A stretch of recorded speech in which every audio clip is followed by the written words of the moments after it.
Ini hadis ini sebenarnya hadis yang kedua yang kita baca malam ini. Baru ni telah pun kita baca dah dan terjemah. Di bawah bab raddis salam fi salah. Menjawab salam di dalam sembahyang. Macam mana hukumnya, boleh ke tidak?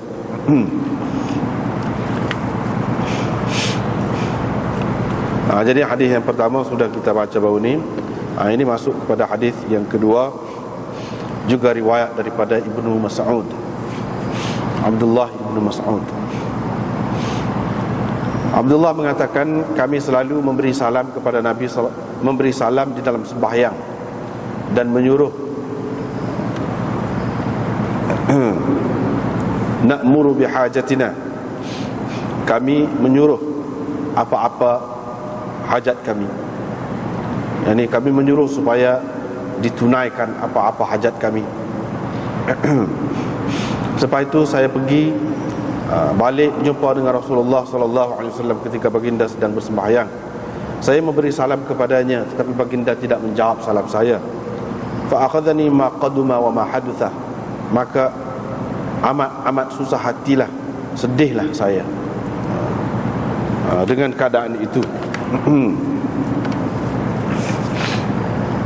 Bila Rasulullah sallallahu alaihi wasallam selesai mengerjakan sembahyangnya, baginda bersabda, sesungguhnya Allah azza wa jalla memperbaharui daripada perintahnya ataupun hukumnya apa yang dikehendakinya. Dan sesungguhnya Allah Subhanahu wa taala telah pun memperbaharui hukum bahawa kamu tidak boleh bercakap di dalam sembahyang. Lalu baginda menjawab salam saya. Jadi supaya hak dulu juga, bila dia balik daripada Habasyah, kebetulan Nabi SAW di tengah sembahyang, dia pun beri salam. Beri salam. Begitulah. Bukan kepada Nabi SAW saja, orang-orang lain pun lagu itulah sebelum pada tunya dia ingat boleh. Bila balik sana, lagu lain dah cerita. Jadi diriwayat dulu, tengah-tengah duduk semayang pun boleh beri salam. Bila beri salam, orang yang diberi salam tu jawab salam. Waalaikumsalam, waalaikumsalam. Jawab salam.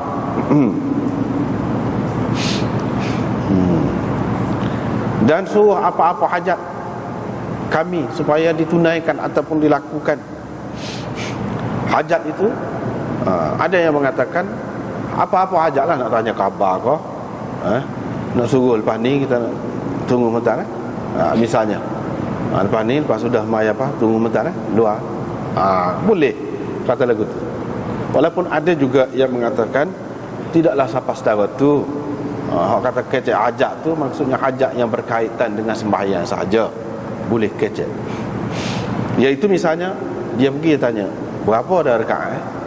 Misalnya tanya, berapa rakaat ada lepas? Dia boleh tanya lah, tapi berkenaan dengan sembahyang. Tapi keceklah juga.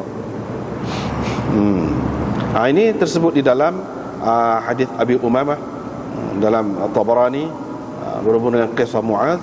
Dia kata, kana ar-rajul, seseorang itu bila masuk ke dalam masjid, dia mendapati mereka sedang bersembahyang, dia akan bertanya orang yang di sebelah dia, fa yukhbiruhu bima fatahu, berapa dah lepas, berapa dah lepas, berapa rakaat dah, fa yukhbiruhu bima fatahu. Jadi orang tu akan ceritalah kepada dia, 2 dah, 3 dah misalnya. Dia akan royak gitu.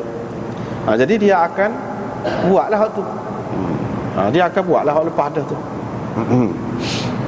Jadi buat tu pun tidak teratur juga. Dulu rasanya kita sudah jumpa dah tu. Ni. Jadi dia semaya tu cepatlah nak widan sekali dengan hak ni. Jadi katakanlah 2 lepas dah. Jadi semaya tu cepatlah nak widan dengan hak ni. Setakat mana hak dan gitu. Ada juga yang mengatakan tidak. Pada masa tu pun makna dia qada tu lepas pada beri salam, kalau hak lepas dah 2, tambah 2 lah supaya buat learn ni dah. Tetapi ada riwayat yang menunjukkan tidak. Dia hamba tu imam. ambak tu imam tu. Maknanya kalau tu imam sudah rakaat yang ketiga, dia buatlah rakaat yang pertama, yang kedua, yang ketiga, kira-kiranya daya kepak. Maknanya dia buat gitu. Pada masa tu tidak ada lagi hukum seperti sekarang ni. Ini sejarah lah, sejarah semaya.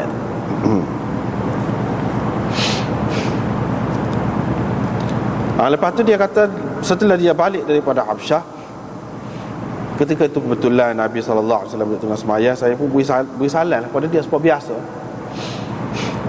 Dia hanya tak jawab salam saya, secara mutlak tak jawab, langsung tak jawab. Yang ni dengan ucapan ke ataupun dengan isyarat ke, tak ada belakang, tak jawab, senyap. Jadi saya sedih benar lah, macam-macam lah. Terfikir hak dulu, hak kedia. Itu maknanya dia kalau ada salah hak dulu, mungkin goni kali Rasulullah berasa hati dengan dia kau kan, ataupun hak kemudian berkali hak ni macam-macam terfikir. Maknanya sedih lah. Sedih, pusing dia, susah hati. Sebab Nabi SAW tak jawab salah tu apa? Sebabnya hak dia fahamnya jawab salah tu wajib lah. Bila Nabi SAW selesai semaya, dia berkata, Allah SWT dia baru hukum dia. Hak mana yang dia nak, dia baru. Mula lagu ni, lepas tu dia suruh lagu ni pula, dia suruh lagu ni pula. Misalnya itu maksudnya yuhdithu min amrihi ma yasha. Jadi hak ni sesuai dengan keadaan lah, sesuai dengan keadaan. Tidak kata Allah SWT tak boleh bui semaya tu dalam bentuk yang sempurna selalu seperti sekarang ni. Tidak lagu tu. Ini ada hikmah dia yang tersendiri dan kebaikan lah untuk orang-orang di zaman tu. Tidak berkait dengan Allah SWT tu tahu ataupun tidak tahu, tak ada kena-mengena dengan jadi sesungguhnya Allah SWT telah memperbaharui hukum berhubung dengan perkara ni, iaitu jangan kamu bercakap dalam semaya. Kamu tak boleh cakap dalam semaya. Hak tu hak hukum, hak terbarunya. Berhubung dengan dalam semaya ni tak boleh kecek dalam semaya. Lepas tu baru dia jawab. Lepas dia kata gitu, waalaikumsalam ataupun waalaikumsalam. Baru dia jawab. Hadis ini menunjukkan bahawa memang sudah tak boleh dah nak jawab salam tu semasa dalam semaya, tak boleh dah nak jawab salam dalam semaya, tak boleh dah, sudah mansukh, hukumnya sudah mansukh. Tetapi apabila selesai bersemaya, tetap disuruh menjawab, tetap disuruh menjawab. Buktinya di sini Nabi SAW sendiri lepas pada tu jawab. Demikian juga kalau seseorang tu ketika orang beri salam tu dia duduk baca Quran ke, dia tengah makan ke, dia tengah qada hajat ke, dia tak boleh jawab pada masa tu, ataupun tidak wajib jawab lah. Macam ketika qada hajat tu, ialah memang tak boleh jawab. Ketika makan ataupun ngaji Quran boleh kalau nak jawab, tapi tidak wajib.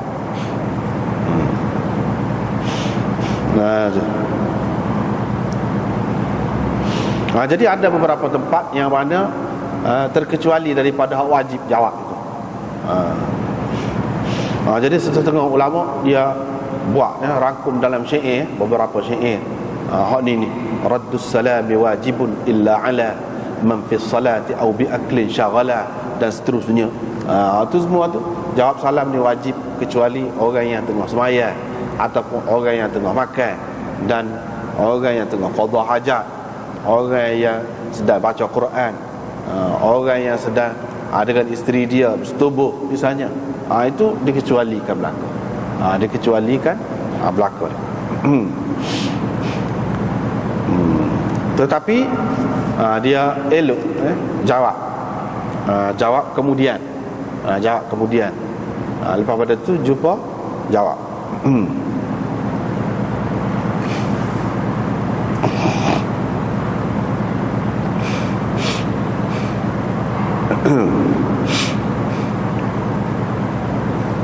Jadi masalah kitanya molek kau bagi orang yang kena beri salam tu memang tak boleh lah jawab salam tengah sembahyang. Tapi bagi orang yang mari ni lagu mana hukumnya? Bolehkah dia beri salam? Itu dia. Imam Ahmad kata boleh. Ni Imam Ahmad kata boleh. Tapi Imam Ishaq dan lain-lain ulama mengatakan makruh beri salam. Demikianlah tersebut di dalam kitab Al-Mughni. Ibnu Ruslan menyebutkan bahawa mengikut mazhab Syafi'i tak boleh beri salam kepada orang yang duduk tengah sembahyang, tak boleh. Kalau diberi salam juga, maka dia tidak berhak menerima jawapan. Kalau dia tidak jawab terus pun lepas sembahyang pun tak jawab, tak apa. Bila sudah tidak wajib, pada itu pun tidak wajib. Tapi molek jawab tu molek, jadi mengikut hadis Nabi sallallahu alaihi wasallam. Tapi riwayat daripada Imam Malik ada dua. Satu daripada pendapatnya, dia mengatakan makruh, mana beri salam kepada orang yang duduk tengah sembahyang. Satu lagi pendapat dia ialah harus. Dalam mazhab Hanafi makruh juga, makruh. Riwayat yang kedua, Imam Abu Daud meriwayatkan daripada Ibnu Umar daripada Suhaib bahawa beliau berkata, pernah aku lalu dekat Rasulullah sallallahu alaihi wasallam ketika baginda sedang bersembahyang, maka aku memberi salam kepada baginda sallallahu alaihi wasallam. Baginda menjawab dengan isyarat. Qala, perawi berkata,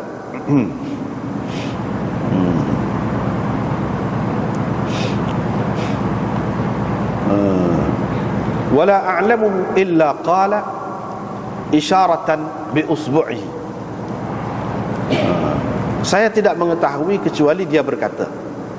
Yang saya tahu hanya dia berkata isyarat dengan jarinya. Isyarat dengan jari, ya, dengan jari. Itu maksud isyarat. Ini adalah lafaz Qutaibah. Ini adalah lafaz Qutaibah.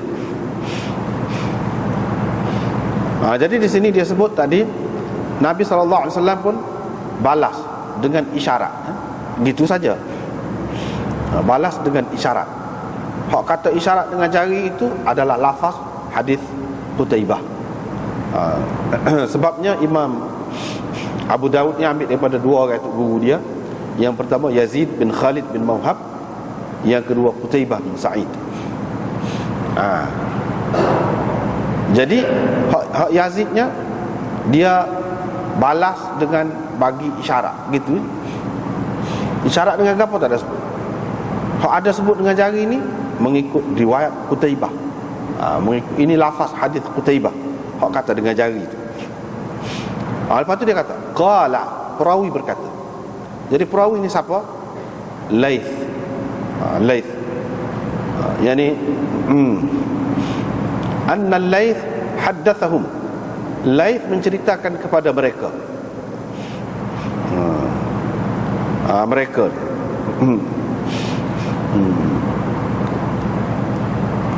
Ini qala ni mana Laith.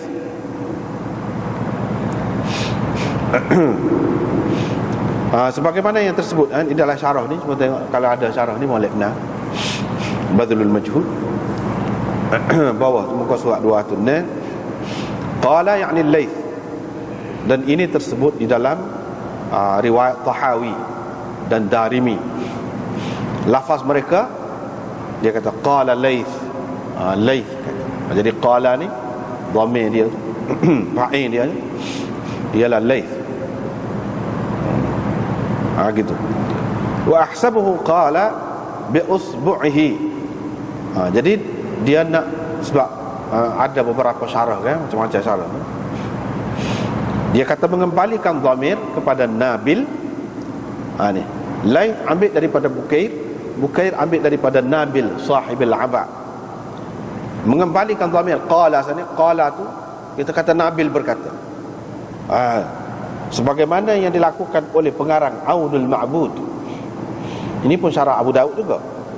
Jadi syarah Abu Daud yang bernama Aunul Ma'bud tu, syarah dia tu, dia kata dhamir ni balik kepada Nabil, mabniyun ala qillati tatabbu'. Itu dia. Jadi dia komen dah, dia komen. Ini kerana kurang perhatian, kata dia. Kurang perhatian, kurang pengamatan. Kalau kita perhati dalam riwayat yang lain sebut jelas sini siapa fa'il kepada qala itu, iaitu Laith. Itu dia nak ayat tu ya. Begitu juga mengembalikan dhamir kepada Ibnu Umar pada katanya wala a'lamuhu illa qala, wala a'lamuhu, saya tidak, yang saya tahu hanyalah dia berkata. Wala a'lamuhu, hu tu dhamir. Dhamir tu nak balik ke mana? Kalau mengikut pengarang Aunul Ma'bud, dia kata hu tu dhamir tu balik kepada Ibnu Umar, sebab qala tu balik kepada Nabil. Jadi hu tu dhamir tu balik kepada Ibnu Umar, itu pun tidak tepat juga. Ini kira-kira orang sama-sama buat syarah lah ni. Kerana tempat kembali dhamir, dua dhamir ni, ni wala a'lamuhu, hu tu sah, illa qala, qala tu, qala yang kedua, Bukair, bukan Ibnu Umar, sebab Laith yang kata tu, bukan Nabil. Itu.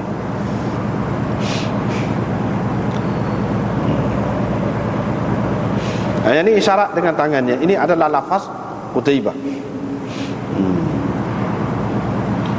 Jadi kalau kita perhati kepada hadis ini, jawab salam tu ada dengan isyarat. Sedangkan dalam hadis sebelum pada ni Nabi SAW tak jawab langsung, dengan ucapan pun tidak, dengan isyarat pun tidak.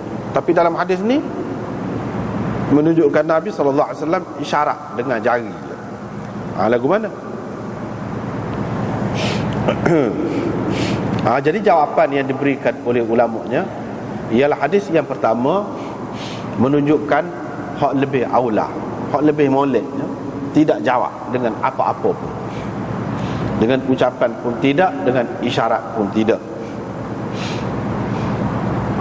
Hak yang kedua ni, hadis yang kedua ni menunjukkan harus sahaja. Harus. Kalau buat dengan isyarat tu harus, boleh, tidaklah sampai membatalkan sembahyang. Harus.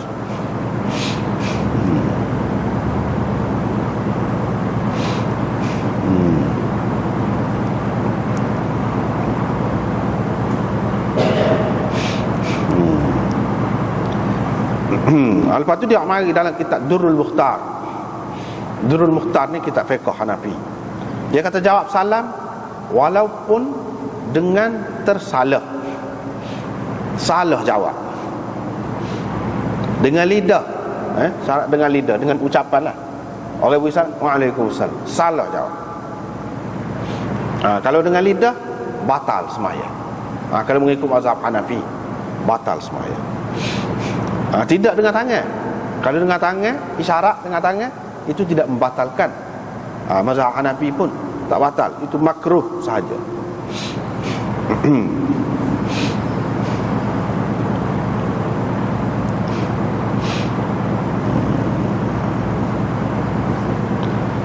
Di dalam Syami, dia kata Syami ni iaitu karangan Ibnu Abidin Asy-Syami.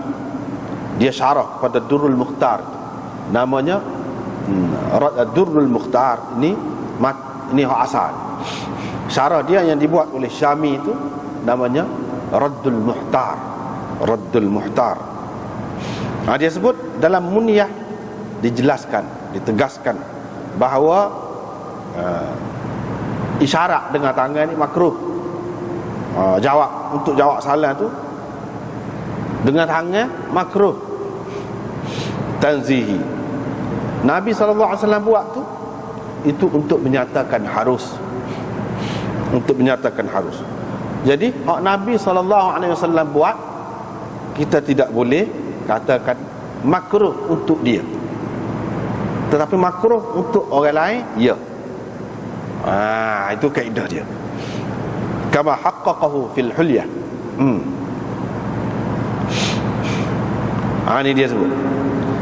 Banyak perkara Nabi SAW buat,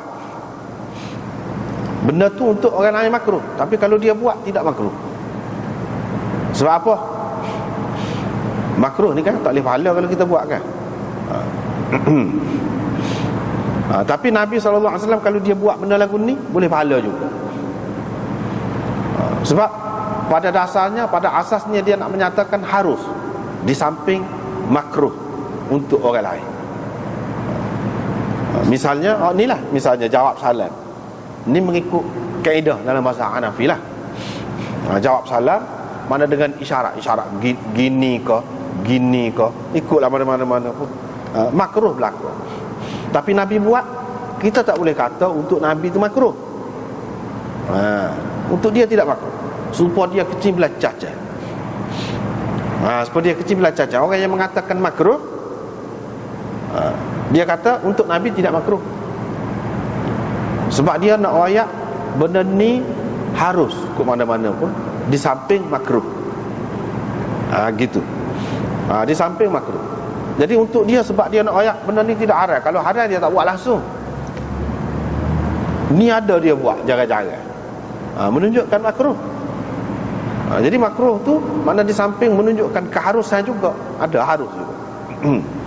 Jadi kepada Nabi, sebab ada maksud dia tu, tidak jadi makruh. Tetap hak dia buat benda lagu ni boleh pahala juga.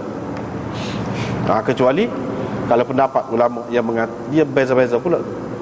Ulama yang mengatakan misalnya isyarat ni tidak makruh langsung, memang harus.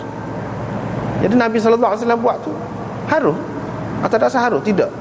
Untuk orang lain pun tidak makruh, untuk dia pun tidak. Bila dia buat lagu tu menunjukkan harus. Jadi harus bukan untuk dia saja, orang lain pun harus juga. Tak ada beza. Dia kata gitu. Supaya juga kecil sambil berdiri, macam Imam Ahmad, dia kata tidak makruh pun. Kecil sambil berdiri itu tidak makruh pun. Sebab apa? Nabi SAW pernah buat. Bila dia buat bila dia buat, maknanya harus.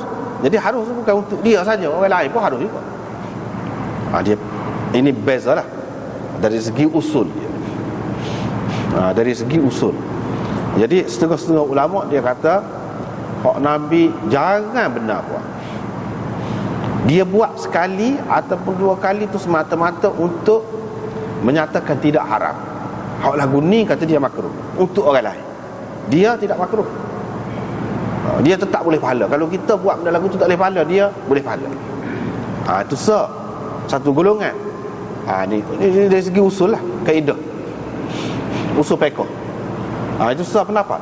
Pendapat yang kedua yang mengatakan hak Nabi buat walaupun sekali ataupun dua kali menunjukkan harus.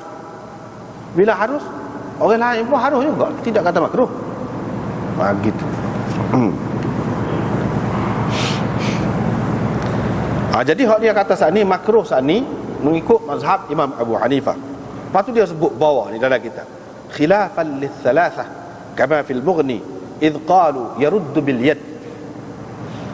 Ini berbeza dengan pendapat tiga orang imam lagi iaitu Malik, Syafi'i dan Ahmad, kerana mereka mengatakan boleh, harus jawab isyarat dengan tangan. Isyarat dengan tangan itu boleh. Orang kata Assalamualaikum, kita isyarat dengan tangan ataupun jari kau, boleh. Begitu. Tidak makruh. Tidak makruh. Ibnu Ruslan berkata, Ibnu Ruslan ni orang Syafi'i, orang Syafi'i. Di sisi Syafi'i dan jumhur ulama, yustahabbu an yarudda bil yad. Boleh, elok seseorang itu menjawab salam. Kalau orang beri salam dengan tangan, dia ikut hadis tadi lah, berdasarkan hadis tadi. Boleh. Tidak kata wajib, bukan wajib tak, sekadar molek saja. Molek. Itu kata dia. Tapi setengah ulama mengatakan selepas maya tu hak molek. Inilah pendapat Tsauri dan selainnya. Gitu. Seterusnya hadis daripada Jabir, beliau berkata Nabi SAW telah menghantar aku kepada Bani Mustaliq.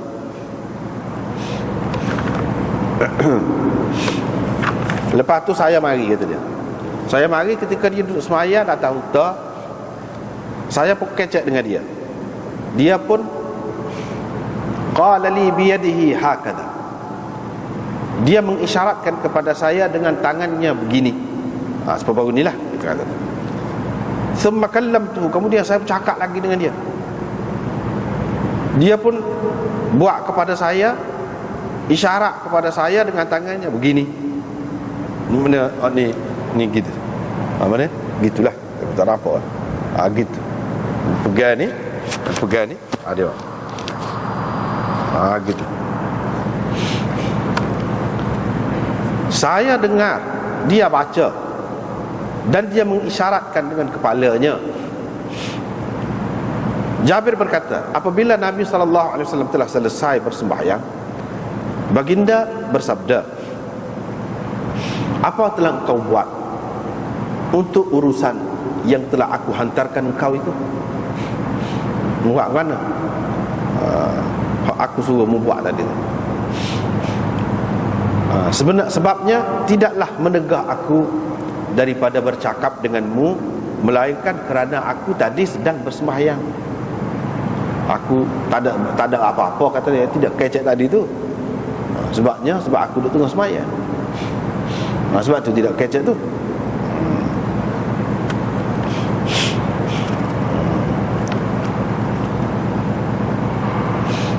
Gitu. Jadi ni cerita ni lagi berkenaan dengan hal tu. Dia bercakap. Bercakap dan ni isyarat. Jadi bercakap ni ada kebui salam ataupun bercakap benda lain. Hak zahirnya ialah dia bui salam dulu. Sebab apa? Kalau dalam kitab kita ni pun dia sebut dalam riwayat Muslim. Ni dalam riwayat Abu Daud ni tak ayat dia bui salam. Dia kata dia kecek. Aku pun kecek. Dengan Nabi SAW. Dia tak dia isyarat dengan tangan dia kepada aku. Dalam riwayat Muslim gini, fasallamtu alaihi falam yurda alayya. Dalam satu riwayat fasallamtu alaihi fa asyara ilayya. Dalam riwayat yang lain fakallamtuhu faqala li biyadihi hakadha. Serupa dengan Abu Daud. Serupa ni. Dan Zuhair mengisyaratkan dengan tangannya. Kemudian saya kecek lagi, dia pun isyarat kepada saya gini. Zuhair mengisyaratkan dengan tangannya ke arah bumi. Yang ni perut tangan dia ni ke bawah gitu. Belakang tangan ni ke atas. Jadi maknanya di sini dia bukan sekadar bui salah saja, dia kecek juga. Tapi Ibnu Mas'ud tadi bui salah saja. Hak ni tidak. Hak ni bui salah dan kecek. Bagi orang yang mengatakan boleh jawab salam itu dengan isyarat, salah satu hadis pegangan mereka hak ni selain daripada hak tadi. Hak tadi isyarat satu jari. Hak ni isyarat dengan tangan. Isyarat dengan tangan ni dengan lima jari.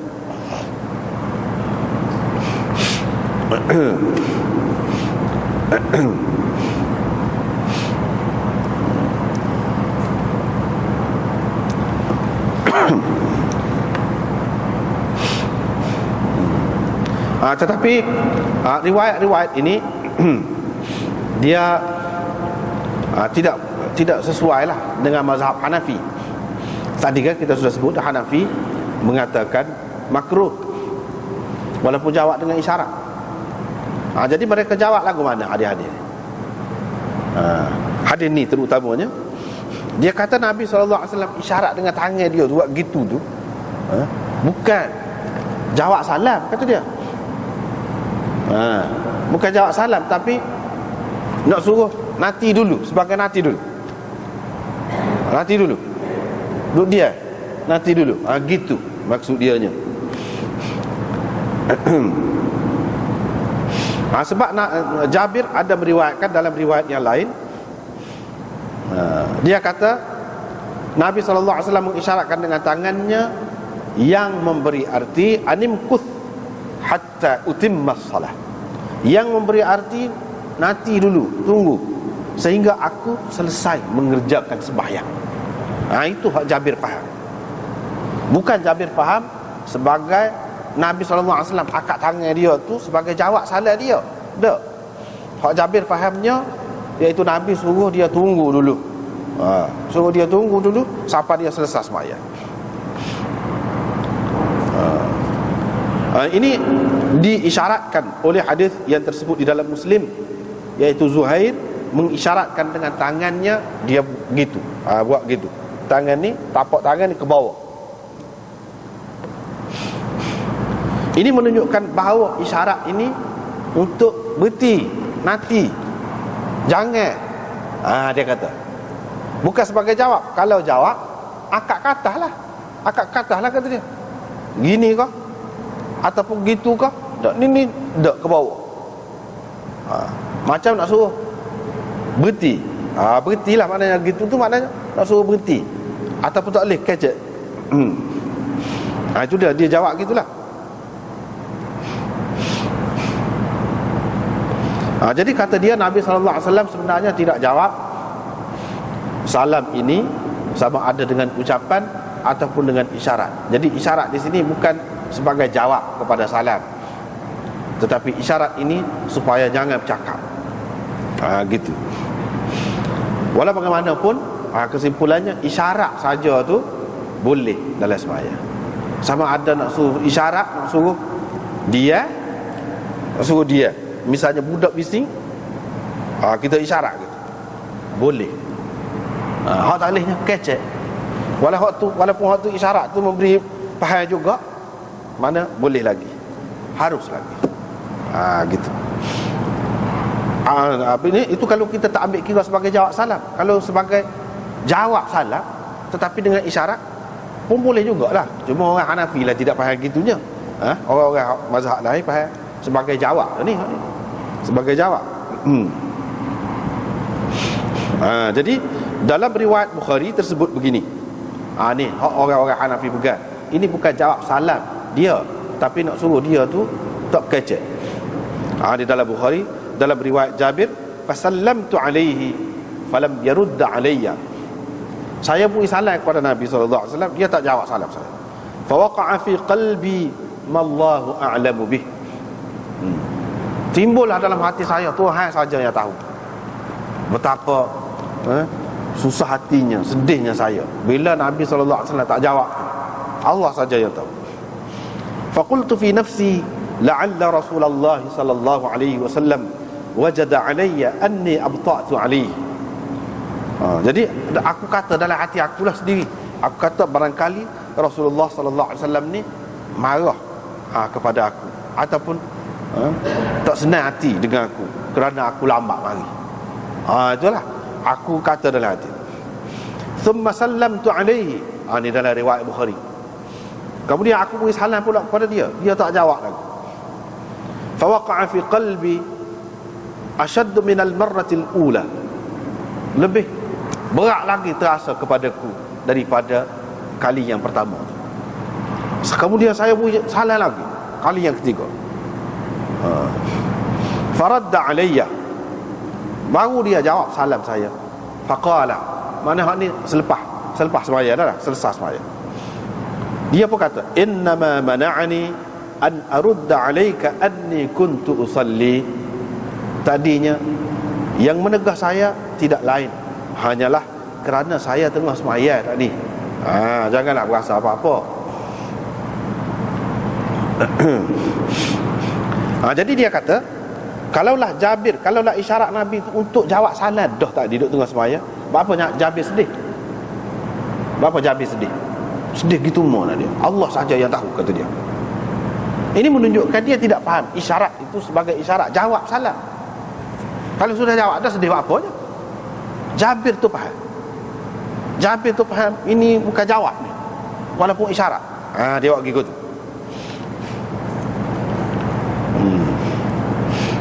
Itu yang pertama, jawapannya kata ni orang-orang mazhab Hanafi.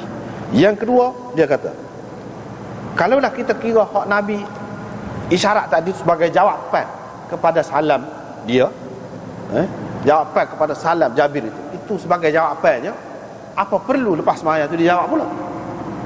Dah jawab dah, tak perlu lah. Ini menunjukkan tadi bukan jawab, kata dia. Tadi bukan jawab, tadi tu isyarat tu nak suruh duduk diam. Duduk diam, nanti tunggu. Nak suruh gitu. Bukan isyarat itu sebagai jawab. Kalau jawab, apa dia jawab pula kemudian.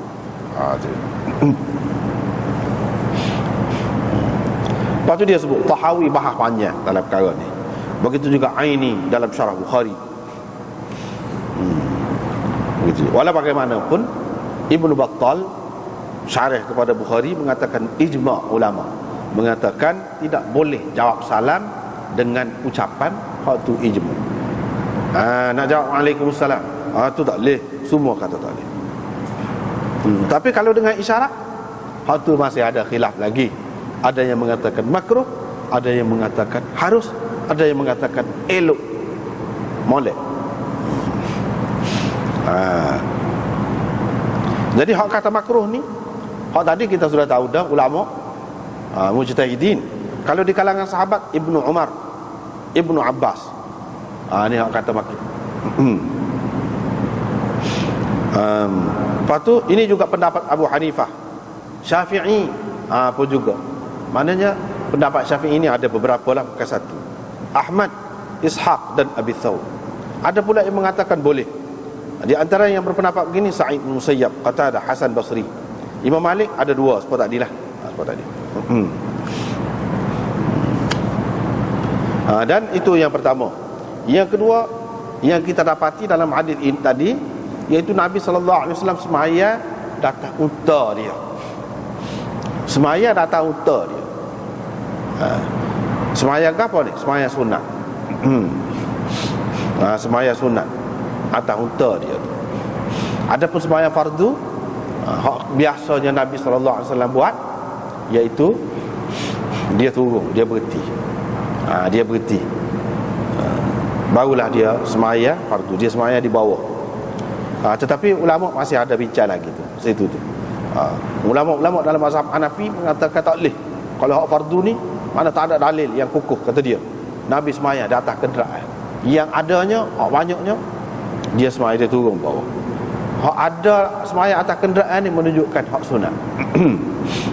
Tetapi ada juga ulama mengatakan hak fardu pun boleh juga di atas kenderaan itu dalam keadaan yang tak boleh turun lah. Dalam keadaan tak boleh turun, boleh juga. Tetapi hak semoleknya tidaklah. Hak boleh buatnya hak sunat, hak sunat. Jadi kalau datang unta tu kan dia berak, dia kencing, boleh jadi macam-macam.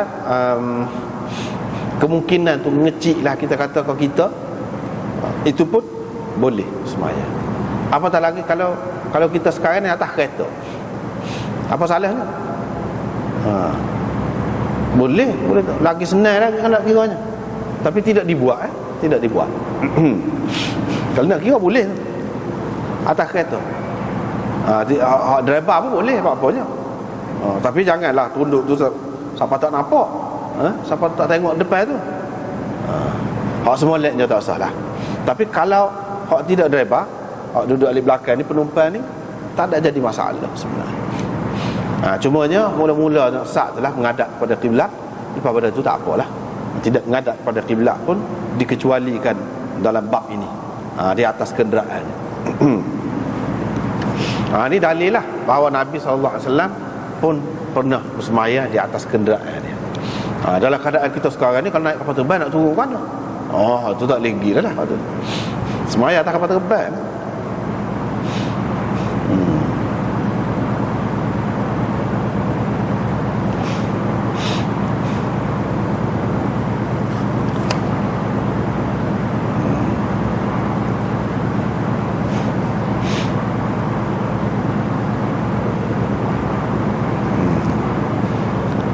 Dan hadis seterusnya ialah riwayat daripada Abdullah bin Umar. Beliau berkata, Rasulullah SAW pernah keluar ke Quba untuk bersembahyang di sana. Beliau berkata, orang-orang Ansar datang, mereka memberi salam kepada Nabi SAW ketika baginda sedang bersembahyang. Ibnu Umar berkata, faqultu li Bilal, saya berkata kepada Bilal, bagaimana engkau lihat Rasulullah SAW menjawab salam mereka ketika mereka memberi salam kepadanya, dan beliau sedang bersembahyang? Bilal berkata, yaqulu hakadha. Jadi dalam bahasa Arab ni, qala yaqulu ni dia tidak makna kata saja, isyarat, buat, bertindak, boleh berlaku qala. Macam di sini, tadi pun ada dah guna qala. Jadi ini yaqulu hakadha, dia isyarat gini, kata dia. Dia pun hamparkan tapak tangan dia, ini tapak tangan ke bawah dan atas, bahagian atas ni, belakang tangan ke atas. Ja'far bin Aun perawi dia pun buat lagu tu. Dia buat lagu mana? Ni tapak tangan ni ke bawah dan belakang ni ke atas. Gitulah caranya. Nabi SAW isyarat gitu. Jadi hak ni semua ni kenapa ni sahabat-sahabatnya apabila tengok Nabi SAW beri salam, satunya salam ni memang dulu lagi Nabi SAW suruh ajar je. Yang kedua, dalam sembahyang pun pada ketika tu, sebelum tu memang ada salam. Nabi SAW pun tidak larang, bahkan ajarlah beri salam belakang, semua tempat, termasuklah dalam sembahyang. Dengan sebab itulah sahabat-sahabat ni bagi salam. Artinya pada ketika ni mereka tak tahu lagi. Setelah tahu, dak lah. Setelah tahu, dak lah.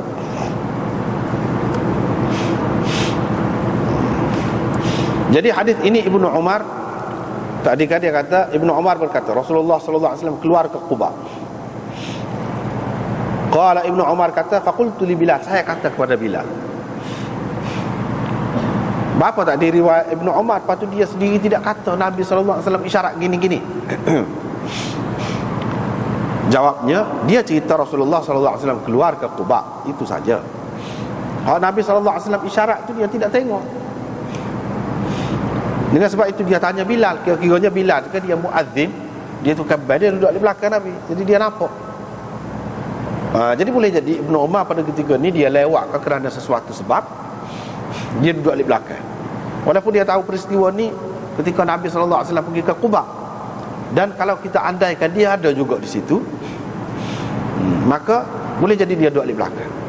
Ataupun maksudnya dia tak pergi langsung, dia tak pergi.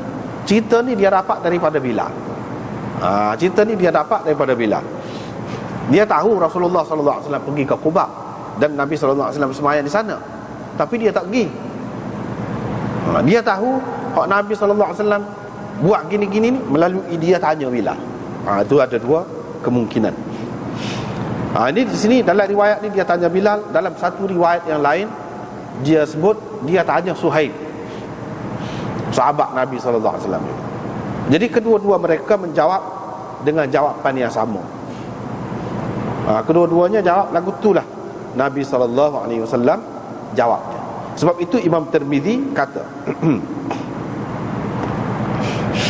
Imam Tirmizi dia kemukakan kedua-dua riwayat. Hak Ibnu Umar ambil daripada Bilal, hak Ibnu Umar ambil daripada siapa? Suhaib.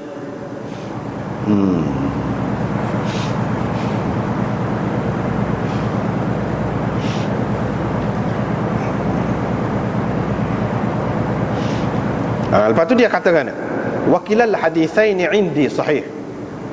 Kedua-dua hadis ni bagi saya sahih, kata Tirmizi. Kerana kisah hadis Suhaib bukan kisah hadis Bilal. Walaupun Ibnu Umar meriwayatkan daripada kedua-dua mereka, tapi bukan bermakna peristiwa yang sama boleh jadi tempat yang berlainan. Boleh jadi dia telah mendengar daripada kedua-dua mereka. Hak sini dia sebut, dalam Abu Daud dia sebut Ibnu Umar tanya Bilal, bukan tanya Suhaib. Tapi ada riwayat yang lain yang sebut Suhaib. Hak tu pun betul juga. Betul juga. Kedua-dua riwayat ini menunjukkan bahawa Nabi SAW bagi isyarat. Bila orang-orang beri salam tu dia bagi isyarat. Itulah.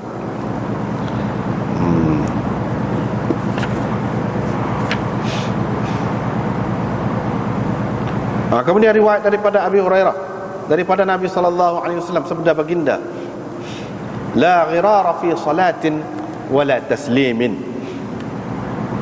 Tidak ada pengurangan di dalam sembahyang dan tidak ada juga di dalam salat. Itu satu. Satu. La ghirara fi salatin wala taslimin. Yani la ghirara fi salatin wala ghirara fi taslimin. Gitu. Kalau kita baca taslimin, mana tidak boleh dikurangi sembahyang dan dikurangi salat.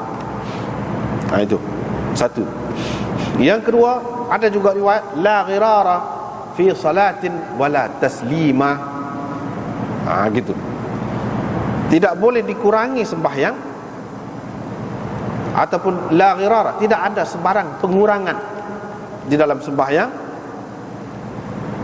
dan tidak ada juga sebarang tidak ada juga salam.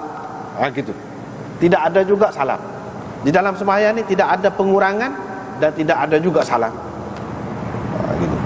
Kalau kita baca la taslima. Ini la ghirara fi salatin wala taslima fi salatin. Tidak ada salam dalam sembahyang. Maksud salam dalam sembahyang hak tidak ada ni, hak salam ni lah hak maklum ni. Assalamualaikum, waalaikumsalam. Tu. Adapun assalamu alayka ayyuhan nabi tu ada tu salam lain tu. Ini salam yang makruf di luar sembahyang. Hak tu hak tidak ada.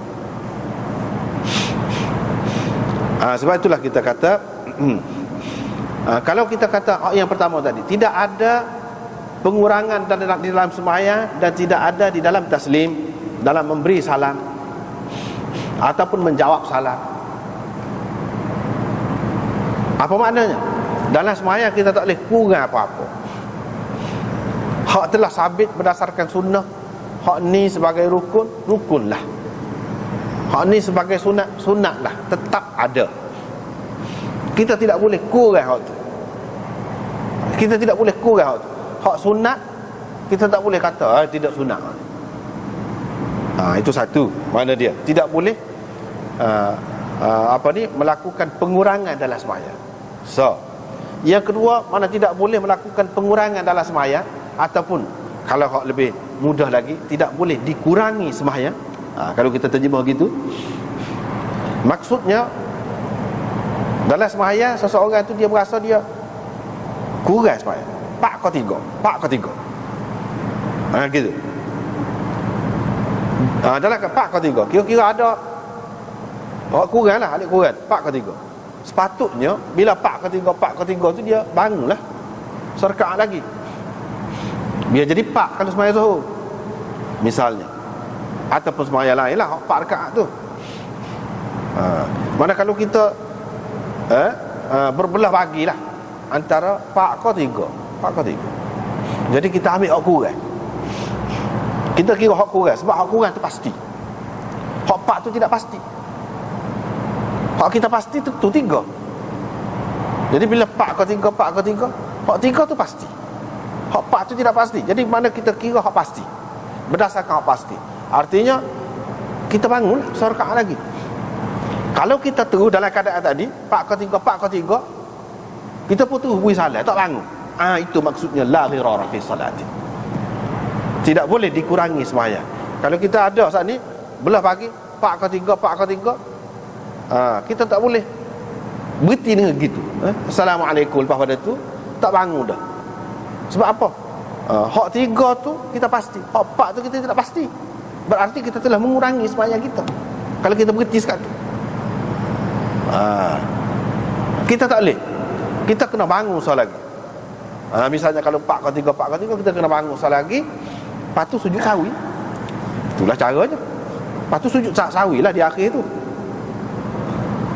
Itu makna tidak boleh dikurangi sembahyang. Tak boleh. Kalau lagu tadi, itu ada dua makna tu, ada dua makna dia. Dan tidak boleh dikurangi salam. Ni kalau kita baca wala taslimin, wala taslimin, dia akan memberi makna kita tidak boleh kurang salam dalam sembahyang. Maksudnya tidak ada arti kita kurang salam dalam sembahyang sekiranya kita jawab juga. Tak ada arti. Tak boleh lah, batal sembahyang tu, walaupun kita kurang pun. Misalnya kata Assalamualaikum, biasanya kalau luar sembahyang Waalaikumsalam kita jawab. Ni kita jawab Waalaikum, kita kurang lagu tu. Itu makna tidak boleh dikurangi salam. Tidak ada arti dikurangi salam itu. Dengan kita kurang tu makna tidaklah kata siapa sah sembahyang kita. Tak sah betul walaupun kita kurang. Gitu. Walaupun kita kurang, tak sah sepatutnya sembahyang kita, batal sepatutnya. Maknanya kita tak boleh jawab lah. Kalau kita kurang pun tidak ada arti. Itu makna wala taslimin kalau kita baca begitu. Tapi kalau kita baca wala taslima, makna dalam sembahyang tak boleh tidak ada salam. Tidak ada salam, jawab salam ni tidak ada dalam sembahyang. Mana kita tak boleh nak bagi salam ketika kita sedang sembahyang, nak bagi salam ke orang, nak jawab salam orang pun tak boleh juga. Itu makna la taslima. Tidak ada salam dalam sembahyang. Salam hak maklum di luar sembahyang tu tidak ada dalam sembahyang. Untuk kita bagi salam ke, untuk kita jawab salam ke, tidak ada. Itu kalau kita baca la taslima. Dalam sembahyang tak ada. Maknanya sama ada penuh ke atau tidak penuh ke ucapan salam tu tak kira. Dalam sembahyang ni tak ada. Bentuk salam ni tak ada dalam sembahyang. Hak salam hak luar tu lah tak kira. Hak kata Assalamualaikum wa ala ibadillahi salihin, itu lain. Hak tu salam memang hak sebahagian daripada sembahyang. Hak tu. Qala Ahmad berkata, ini kan Imam Abu Daud ambil daripada Imam Ahmad. Imam Ahmad tutup guru dia. Maksud baginda fima ara, pada pendapat saya, iaitu engkau tidak boleh memberi salam dan tidak boleh juga diberi salam kepada engkau. Mu tak boleh nak beri salam kepada orang, orang pun tak boleh beri salam kepada engkau. Itu maksud sesoalnya Imam Ahmad lebih pakai la taslima, bukan la taslimin. La taslima. Mengikut tafsiran dia ni kita faham Imam Ahmad pakai la taslima, bukan la taslimin. Mana tidak ada sebarang salam di dalam sembahyang. Mana tak boleh. Orang luar, orang lain hak tidak sembahyang nak beri salam pun tak boleh. Ini nak maknanya Nabi SAW larang berlaku lah. Orang duduk tengah sembahyang tu sendiri dia nak beri salam ke orang, tak boleh juga. Orang duduk tengah sembahyang sendiri dia nak jawab salam orang pun tak boleh juga, tak boleh berlaku. Itu makna la taslim. Wa yugharriru ar-rajul bi salatihi, seseorang itu mengurangi sembahyangnya. Fayansarifu, dengan dia berhenti bersembahyang, menyelesaikan sembahyangnya, wa huwa fiha syakun, dalam keadaan dia syak. Seperti kita kata tadilah, lagu mana seseorang mengurangi sembahyang dia tu, iaitu dia berhenti selesai sembahyang dia tu dalam keadaan dia syak. Dia syak 3 kapak. Dalam keadaan tu dia pakai berhenti, tak boleh buat lagu tu. Jadi kita kena ambil hak balik yakin. Hak balik yakin iaitu 3. Itu hak yakin. Jadi kita tambah satu lagi.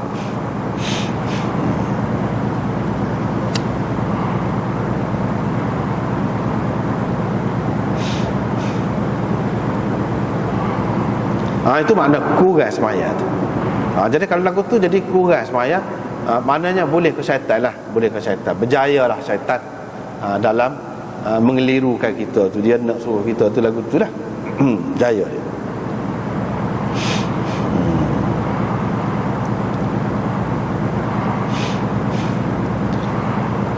Kemudian riwayat daripada Abi Hurairah, Abi Hazim meriwayatkan daripada Abi Hurairah, qala urahu rafa'ahu, saya percaya dia memarfu'kan hadis ini.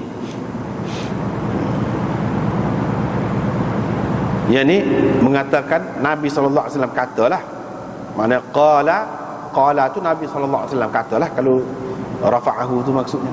Bila Abu Hurairah memarfu'kan hadis itu, lepas tu ada qala, artinya qala tu fa'il dianya ialah Nabi SAW sendiri. Itu baru ada artinya kata marfu'. Nabi SAW bersabda, la ghirara fi taslimin wala salatin. Tidak ada pengurangan di dalam memberi salam dan di dalam sembahyang. Ataupun salam tidak boleh dikurangi dan sembahyang tidak boleh dikurangi. Salam dan sembahyang tidak boleh dikurangi.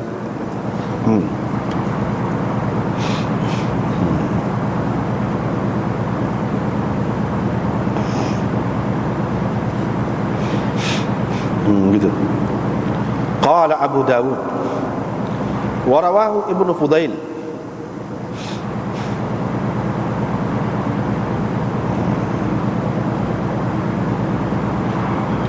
ala lafzi Ibn Mahdi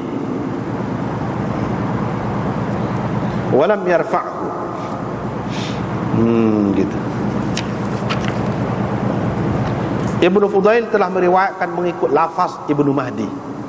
Mana lafaz Ibnu Mahdi ni hak tadi lah, hak sebelum ni, hadis sebelum ni. Hak Imam Abu Dawud ambil daripada Ahmad bin Hanbal, qala haddatsana Abdurrahman bin Mahdi. Jadi lafaz dia lagu mana? La ghirara fi salatin wala taslimin, ataupun wala taslima, gitu lafaz. Jadi Ibnu Fudail meriwayatkan mengikut lafaz Ibnu Mahdi. Seperti tadi, lafaz dia tu bunyi lagu tu. Walam yarfa'hu, tapi Ibnu Fudail tidak memarfu'kan hadis ini. Tapi dia tidak memarfu'kan, di mana berhenti setakat Abu Hurairah saja kalau mengikut riwayat Ibnu Fudail.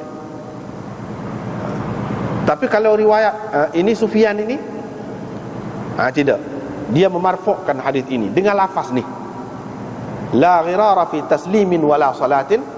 Mana beza dengan lafaz tadi? Dengan lafaz ini mengikut riwayat Sufyan daripada Abi Malik ni, dia kata marfu'. Ni dengan lafaz ni marfu'. Tapi hak tadi Imam Ahmad tadi, Abdurrahman bin Mahdi ambil daripada Sufyan tadi, hak tu marfu' juga. Hak ni Ibnu Fudail ala lafz Ibnu Mahdi. Ibnu Fudail ni tidak lafaz tu serupa dengan Ibnu Mahdi, tetapi dia kata tidak marfu'. Dia kata tidak marfu'.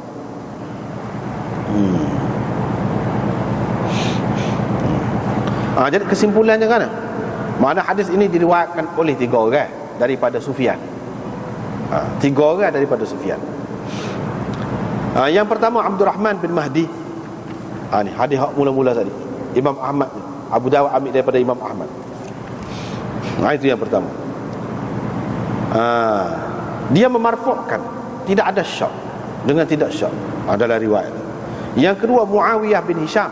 Ni riwayat yang kedua kita dah baca, ambil daripada Sufyan juga. Muawiyah bin Hisham riwayat daripada Sufyan, tapi dengan taraddud tentang marfu'kan hadis ini atau tidak. Sebab dia kata qala urahu, saya percaya ataupun saya rasa. Itu maknanya. Mana dia tidak kata dengan pasti, seperti mana Ibnu Mahdi tadi. Yang ketiga Ibnu Fudail, anak murid Sufyan juga, dia meriwayatkan daripada Sufyan hadis ini dengan lafaz Ibnu Mahdi tadi, tetapi dia tidak memarfu'kannya. Mana dia kata hadis itu mauquf, berhenti setakat Abu Hurairah saja. Setakat Abu Hurairah saja. Jadi ada 3 perbezaan di situ. Ni riwayat kata berhenti setakat Abu Hurairah, yakni hadis mauquf, bukan hadis marfu'. Yang kedua iaitu Muawiyah bin Hisham meriwayatkan secara marfu' tapi dengan syak.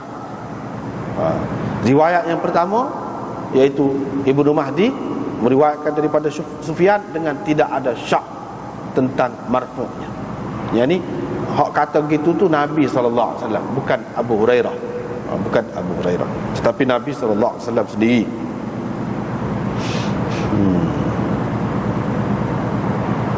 Jadi Ibnu Fudail ini dia berbeza lah. Berbeza dengan Ibnu Mahdi dari segi memarfu'kan hadis, Ibnu Mahdi kata marfu', dia kata mauquf. Itu beza. Tapi dari segi lafaz hadis dia serupa. Dari segi lafaz hadis dia serupa. Gitu. Kemudian babun fi tashmitil 'atis fi shalah. Wallahu a'lam.